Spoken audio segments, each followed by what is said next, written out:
Hello everyone, Manthroll here with the RuneScape's weekly update video.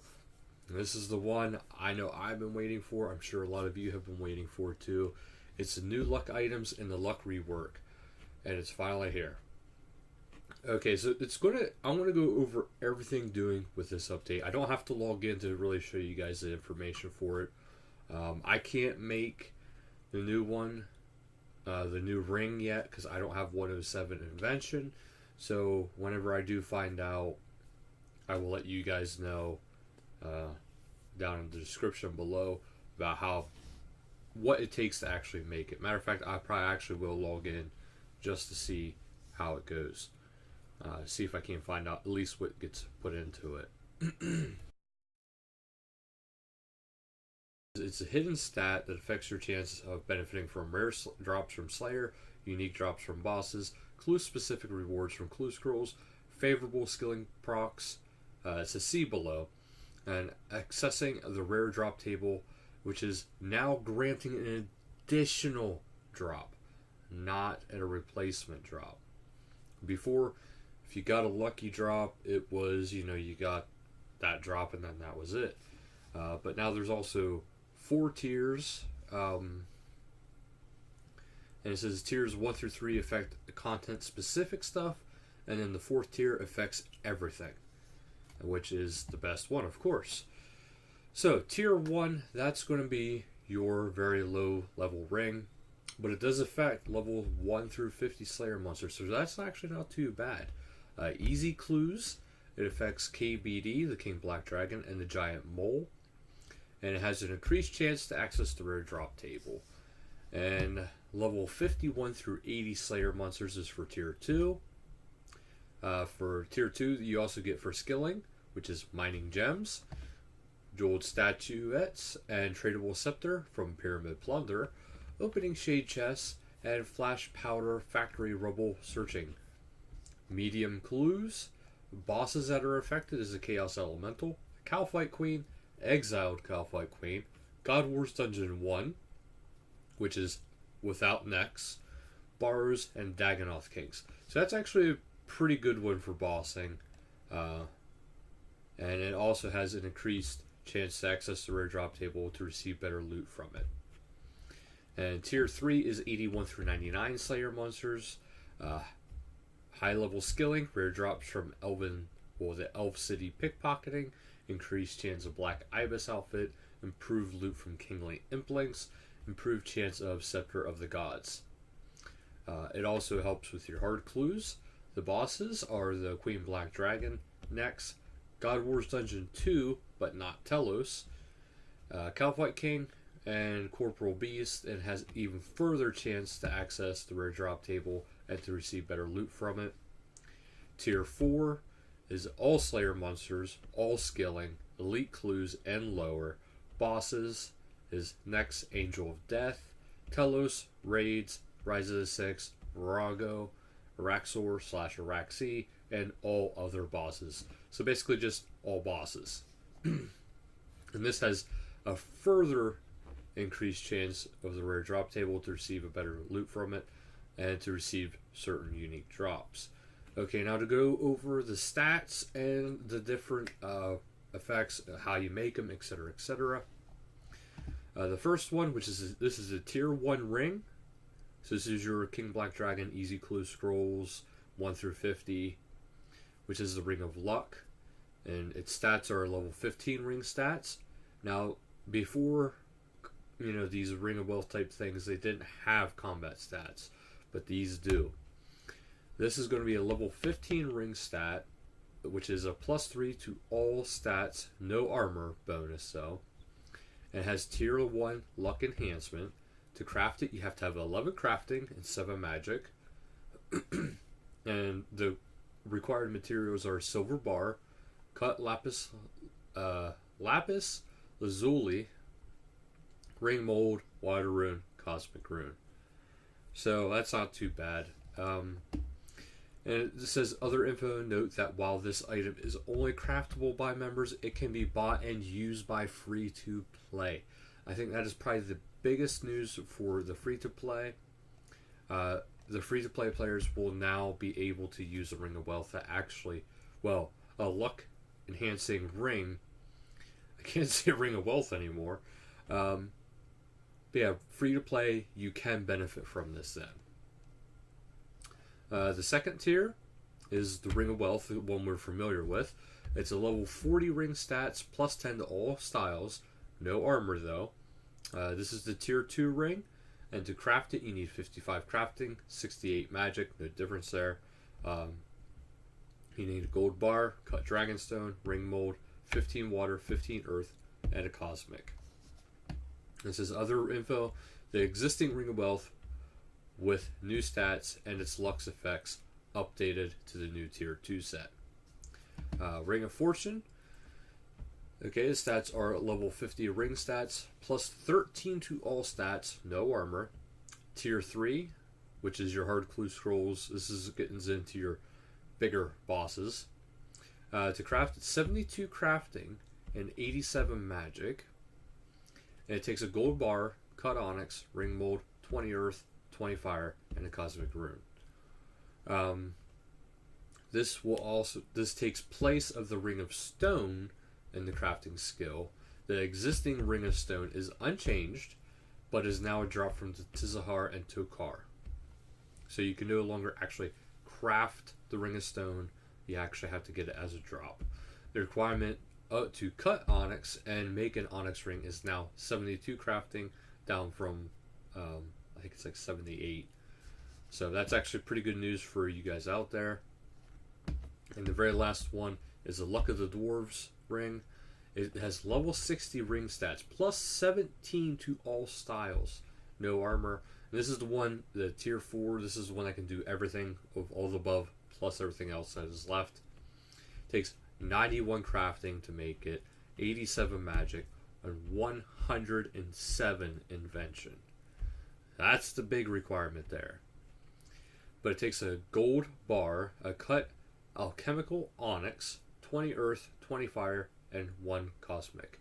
The other info for this one is it requires a new material, which is the alchemical onyx, and is created via the invention skill, which is why invention is actually required with this. Existing luck items, there's now new items. There's a collector's insignia. When uncharged, the collector's insignia imparts the tier 2 luck benefits. When charged, it imparts the tier 3 benefits with the charges that deplete with every kill, skilling action, or clue. So basically everything you do, it'll make it use up charges. And it says it continues to grant its other benefits, such as increased agility XP. Luck potion, just like now, the existing potion now imparts tier 2 luck benefits, just like the Ring of Wealth. And it says at 77 herb lore, it can be combined with 6 onyx bolt tips to make an enhanced luck potion, which imparts tier 3 luck benefits. There is now a leprechaun hat, which works as a tier 2 luck item. And there's a lucky rabbit's foot, which works as a tier 1 luck item. The Vecna skull is also affected by this. It continues to be dropped from the rare drop table, but it now requires tier 4 luck to obtain it. So keep in mind, you can't like add the tiers and get like, oh, well, if I take tier 3 and then tier 1, it'll give me tier 4. No, it's just you're getting the benefits from 1. It doesn't say it doesn't stack, but I'm pretty confident to tell you guys it's not going to stack. Okay. In other news, they've released the details of the remaining names. If you got an eye on particular names, it says click here when it will be released. But so far, it's been day by day. Mod Stu, if you're not sure, but he has been doing a lot of quest reworks. And the imp catcher has been actually updated. So the imp catcher has been rewritten and is now based around performing a task for each of the 4 imps in exchange for their beads. The Here's quest no longer requires a second player to complete it, and then there's other patch notes which we will get into here shortly. Live streams this week. at, well, Tuesday, March 28th at 1600. It's April, the month ahead, which, I'll be doing some coverage on that as time goes on. Well, once they get it to their YouTube. On Friday, March 31st, there is at 2000 hours.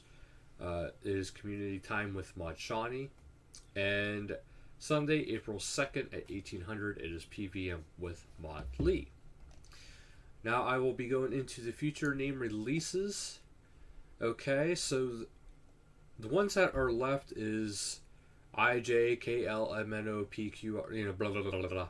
And then down to Thursday the 6th, you got numbers that are starting with 0 through 4, and then Friday is numbers 5 through 9.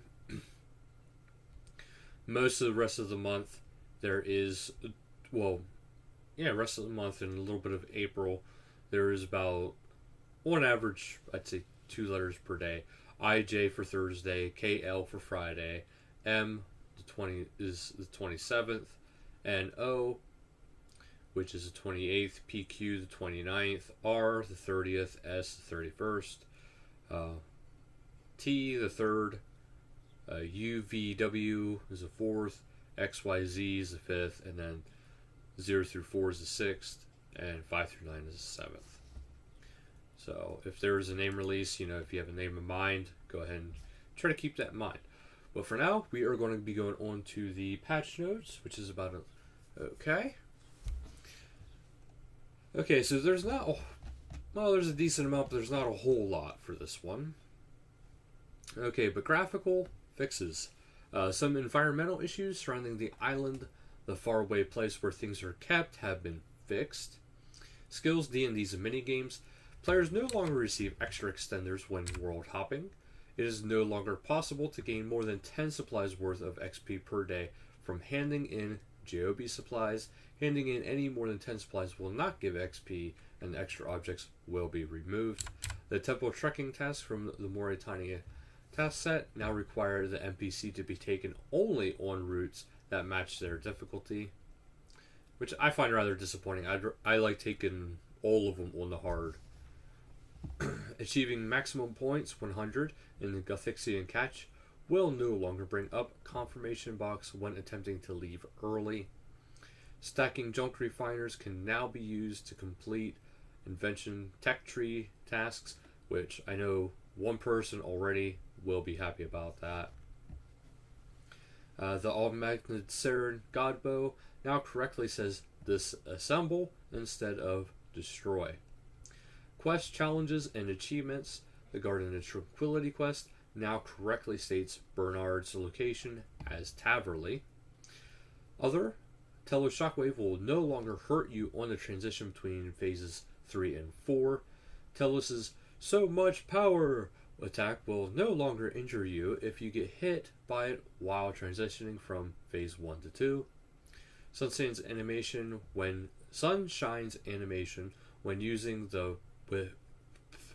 used with the planted feet perk has been extended to match the active duration the